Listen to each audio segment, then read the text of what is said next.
हमारी आज की कहानी का शीर्षक है खजाने की खोज। एक गांव में एक रामलाल नाम का एक किसान अपनी पत्नी और 4 लड़कों के साथ रहता था। रामलाल खेतों में मेहनत करके अपने परिवार का पेट पालता था, लेकिन उसके चारों लड़के बहुत आलसी थे, जो गांव में वैसे ही सारा दिन इधर-उधर घूमते रहते थे। एक दिन रामलाल ने अपनी पत्नी से कहा कि अभी तो मैं खेतों में काम कर रहा हूँ, लेकिन अगर मुझे कुछ हो गया तो मेरे बाद इन लड़कों का क्या होगा? क्योंकि ना तो ये मेहनत करते हैं और ना ही किसी काम में इनकी कोई दिलचस्पी है। और तो और ये तो कभी खेत में भी नहीं गए। रामलाल की पत्नी ने कहा कि धीरे-धीरे ये भी काम करने लगेंगे। समय बीतता गया, लेकिन रामलाल के लड़के अभी तक कोई काम नहीं करने लगे थे। फिर एक बार रामलाल बहुत बीमार पड़ गया, वह काफ़ी दिनों तक बीमार ही रहा।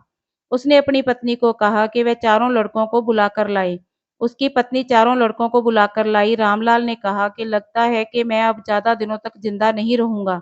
मैंने अपने जीवन में जो भी कुछ कमाया है, वह खजाना अपने खेतों में दबाकर रखा है। मेरे बाद तुम उसमें से वो खजाना निकाल कर आपस में बाँट लेना। ये बात सुनकर चारों लड़के खुश हो गए।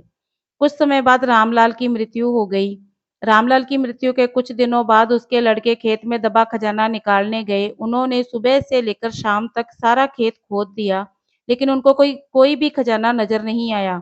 लड़के घर आकर अपनी माँ से बोले, माँ, पिताजी ने हमसे झूठ बोला था, इस खेत में कोई भी खजाना नहीं मिला। उसकी माँ ने बताया कि तुम्हारे पिताजी ने जीवन में यही घर और खेत ही कमाया है, लेकिन अब तुमने खेत खोद ही दिया है तो उसमें बीज बो दो। इसके बाद लड़कों ने बीज बोए और माँ के कहे अनुसार पानी देते गए। कुछ समय बाद फसल पककर तैयार हो गई, जिसको बेचकर लड़कों को अच्छा मुनाफा हुआ, जिसे लेकर वे अपनी माँ के पास पहुंचे। माँ ने कहा कि तुम्हारी मेहनत ही असली खजाना है, यही तुम्हारे पिताजी तुम लोगों को समझाना चाहते थे।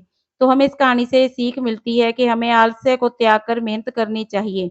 मेहनत ही इंसान की असली दौलत है। बिना मेहनत के हमें कभी भी कोई खजाना नहीं मिलता।